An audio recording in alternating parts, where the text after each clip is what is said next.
Hey, so I'm here with Shikari. Well, I say Shikari, half of Shikari, which is fantastic. Hello to Rory and Rob. These guys just got back from Warped Tour, and we met up with them in New York ages ago in July. Since you've been back in England, aside from it being absolutely freezing, what have you guys been up to? Well, actually, we went back to America since then, so we haven't been in England that much. Yeah, we went back for another tour, our own headlining one this time. That was fantastic. Yeah, best date of it so far was Best date? of the American tour. I'd have to say it was San Diego. I'd probably say New York. Ooh. Yeah. How come?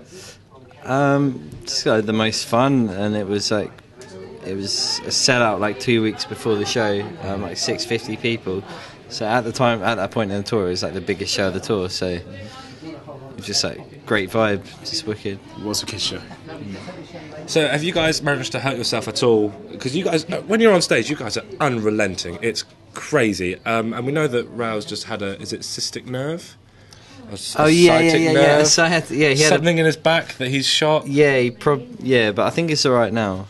Has anyone else managed to injure themselves in a large capacity like that? Because that's a pretty impressive injury to pick up from touring. I've been all right recently, actually. I swear there was one time where I'm constantly recovering from one injury or an illness or something, but touch wood, recently I've been not too bad. And you weren't with the guys at Warped Tour, but you were for your headline tour. Yeah. Why was that? Well, I got pulled a sickie. I pulled a sickie. Yeah. I got a couple of arrests in the UK a couple of years ago, and so I couldn't get a visa. But it's all sorted now. It's all cleared over. So. Well, I'm glad, because obviously they need the full support of. Yeah, it's all right. Like these guys go and do all the hard work, and I just sort of swan in at the end, sitting pretty, sweeping with the glory, which is where the best place to be. Exactly.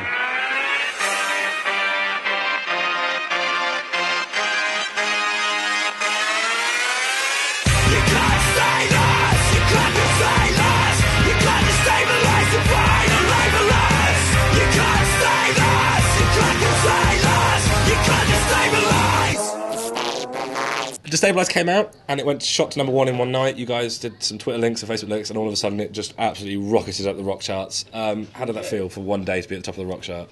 Yeah, that was amazing. I mean, that single was just like one that we just had fun with. We were just like, let's not make this for kind of any sort of promotion. It's not part of a campaign or anything. We'll just make this for fun, shoot a video with our mates, and then just see what happens. And yeah, it just shot straight up. So. It just goes to show that when you just do whatever the hell you want, that's what people seem to like the best. So. Yeah, that was it. We didn't think that we were going to go for a #1 hit single or anything. So to get the sudden recognition and everyone seemed to be loving it, it was fantastic. Yeah.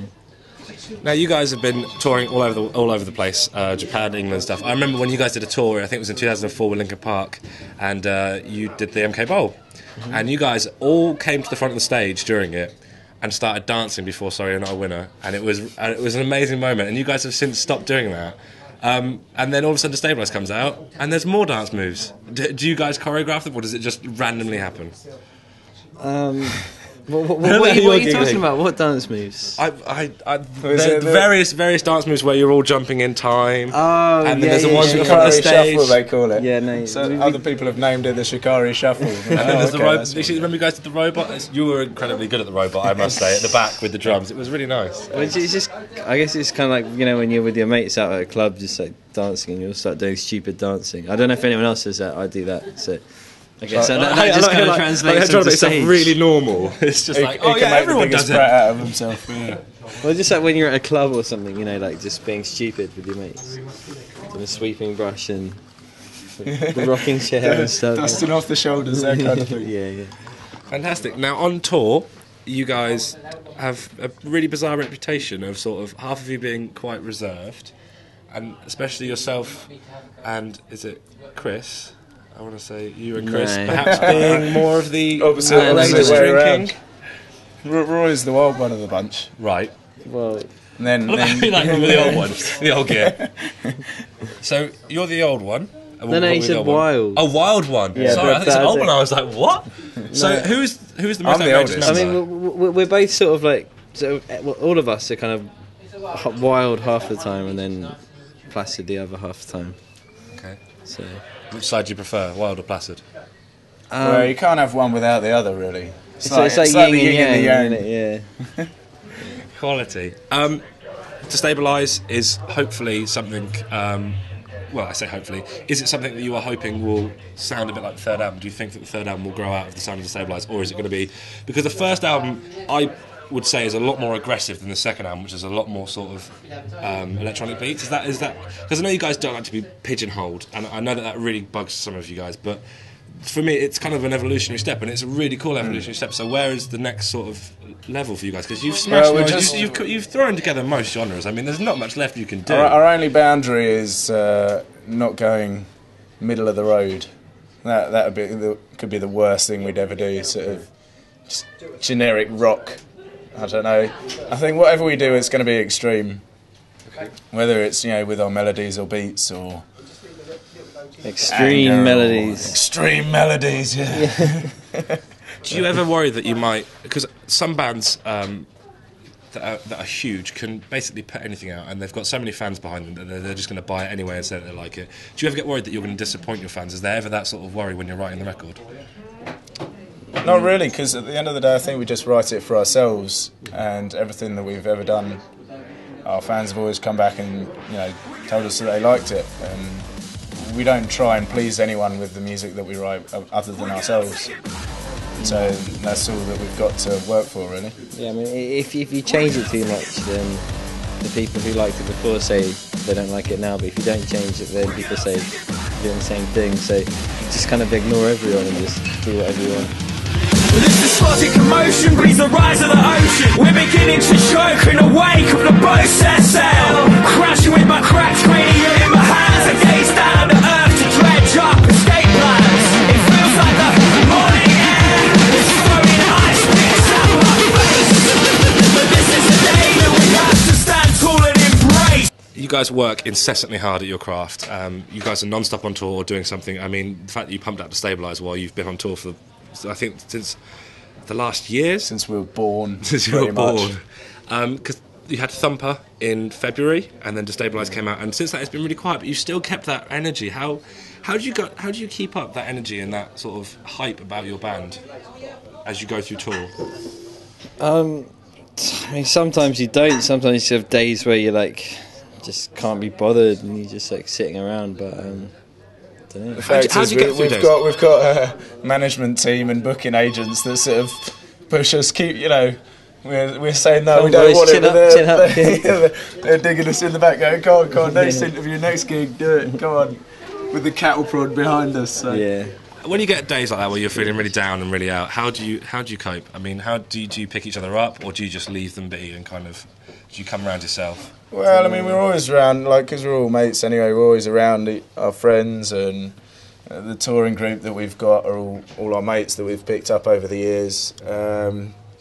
And so, there's always time that you want to yourself where you just go to the back lounge and read your book, or call your mum or your girlfriend or something and just chill out for a bit. So I think we all know each other well enough now to know each other's boundaries, where we can sort of mess around with each other, or when someone needs a bit of space, that kind of thing. So I don't know, we've always just seemed to work pretty well. How do you guys blow off steam on tour? Because getting in a coach each day and driving around hours and hours and hours on end, and then doing these interviews, which takes it out of you guys. How do you guys let off steam or chill out or entertain yourselves? You let off steam on stage, obviously. Yeah. That's it. Yeah, that's it. Let off steam on stage. So you guys don't sit in the tour bus and play games or go out? Well, I mean, we watch films, we read books, pass the go time out in the evenings, go on the internet, we write music. So you write music as you go? Yeah, a lot is of the that time. Destabilise came from writing music as you were going around, or was that just you went into the studio for one day and then came out with it? It was pretty much us going into the studio for one day and coming out with that. Yeah. I mean, when I say writing music, not necessarily Enter Shikari stuff, just sort of working on your own thing, or working on Enter Shikari stuff, or writing, or... Do you guys have any plans? You said you're doing your own thing. Do you guys have any plans to do side projects under Ambush Reality, or...? I think Broughton's... I don't know if Broughton's officially released anything or not, but he's been saying he's going to for years. Yeah, he released an album, a mini album. Oh yeah, the charity thing. Yeah. Yeah, well, I guess dubstep yeah. stuff that he's been producing quite a lot of. Yeah, I mean, apart from that, he's got a side project called JBM, which is like a anti-feminist hardcore band. It's like a joke kind of thing. It's pretty hilarious. So, yeah, apart from that, no real sort of serious side projects. Ambush Reality started by your and Rao's dad.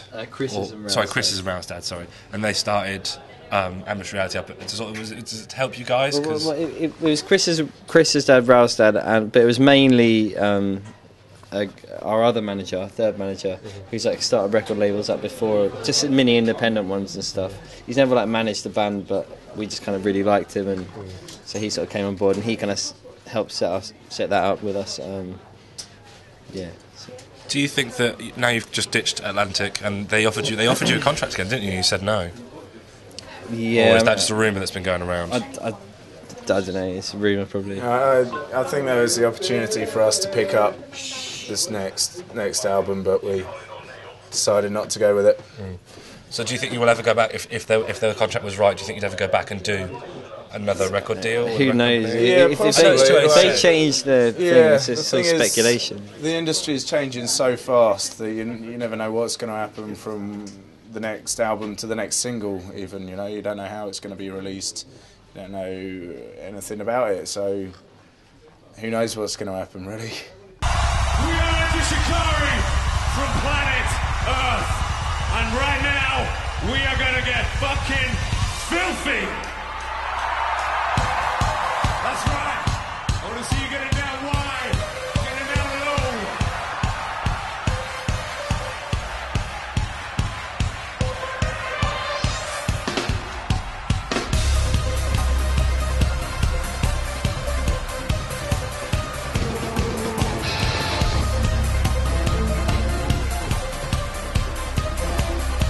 Pull your socks up, ready.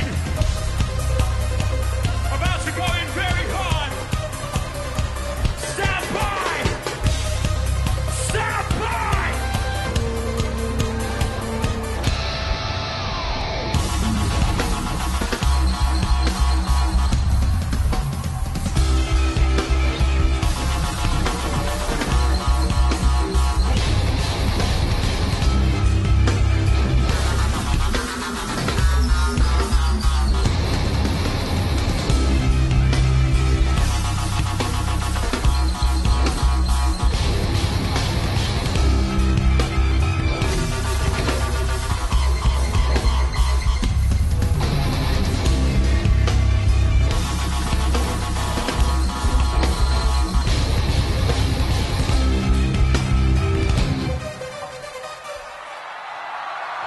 You guys got political in the second album from the first album. I know it came out a long time ago. Do you still hope that you carried the political theme on with the third album?